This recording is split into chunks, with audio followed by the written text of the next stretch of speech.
Lockdown memang menjadi sesuatu yang sedang banyak dibicarakan. Lockdown sendiri adalah sebuah protokol yang diberlakukan untuk mencegah orang masuk atau keluar dari suatu area yang kecil atau wilayah yang luas. Lockdown akan diberlakukan jika terjadi beberapa hal yang berpotensi untuk merusak, merugikan, dan hal-hal yang terkait dengan nyawa manusia. Nah, kira-kira apa aja sih kondisi-kondisi yang dapat menjadi konsiderasi pemerintah dalam pemberlakuan lockdown? Video kali ini akan menjawab pertanyaan itu. Sebelumnya, jangan lupa klik like, subscribe, dan share video ini sebanyak-banyaknya untuk terus mendukung channel ini, agar terus memberikan informasi-informasi menarik kepada masyarakat Indonesia. Jadi langsung aja ke pembahasannya, jangan kemana-mana, tetap di channel Maritim Demokrasi, channel rakyat Indonesia.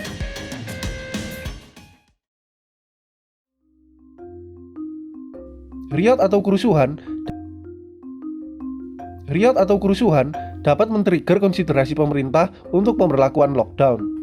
Tergantung seberapa besar riot yang terjadi.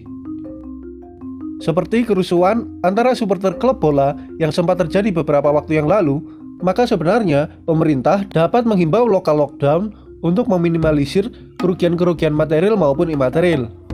Pada beberapa kasus, terkadang suatu peristiwa yang sudah direncanakan secara publik seperti demonstrasi dan lain-lain yang dapat beresiko menimbulkan kerugian, di mana pemerintah hanya memiliki kontrol yang rendah pada rencana tersebut.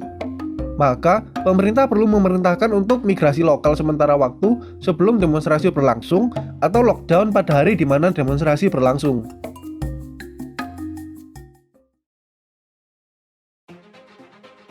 Kriminalisme berat. Lokal lockdown dapat dilakukan apabila terdapat kriminalisme berat yang baru saja terjadi. Hal ini dilakukan untuk mencegah siapapun keluar atau masuk dalam suatu wilayah. Contohnya, jika terjadi suatu kejadian dalam upaya untuk membawa paksa seseorang untuk keluar dari wilayah tertentu atau dari gedung tertentu, namun telah diketahui oleh pihak berwajib yang kebetulan baru saja terjadi, maka local lockdown akan dilakukan untuk membatasi gerakan perilaku kriminal dalam upaya penangkapan. Wabah. Tentunya, alasan karena wabah tak asing lagi bagi kita untuk diketahui. Pasalnya, protokol lockdown akibat wabah ini telah diketahui publik bahwa telah dilakukan di berbagai negara seperti Cina, India, dan USA. Protokol lockdown terkait wabah dilakukan dalam upaya pencegahan atau preventif dari penularan wabah yang berbahaya dan atau wabah yang infeksius atau sangat menular dengan cara mencegah orang masuk atau keluar dari wilayah tertentu.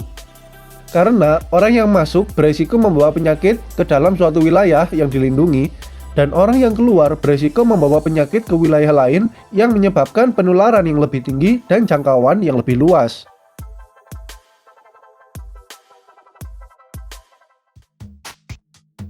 Perburuan kriminal internasional.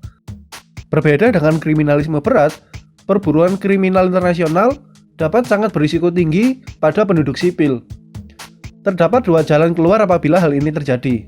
Pertama, migrasi lokal, dan yang kedua adalah lockdown. Migrasi lokal dilakukan apabila letak penduduk sipil berada di luar area pengejaran namun berpotensi menjadi area yang riskan. Dan lockdown dilakukan di suatu wilayah apabila wilayah tersebut merupakan area pengejaran di mana akan sangat berisiko bagi penduduk sipil untuk terlihat oleh para kriminal internasional. Penduduk sipil yang tengah mengalami lockdown dapat menunggu hingga situasi mereda atau menunggu bala bantuan dari pihak berwajib atau pemerintah.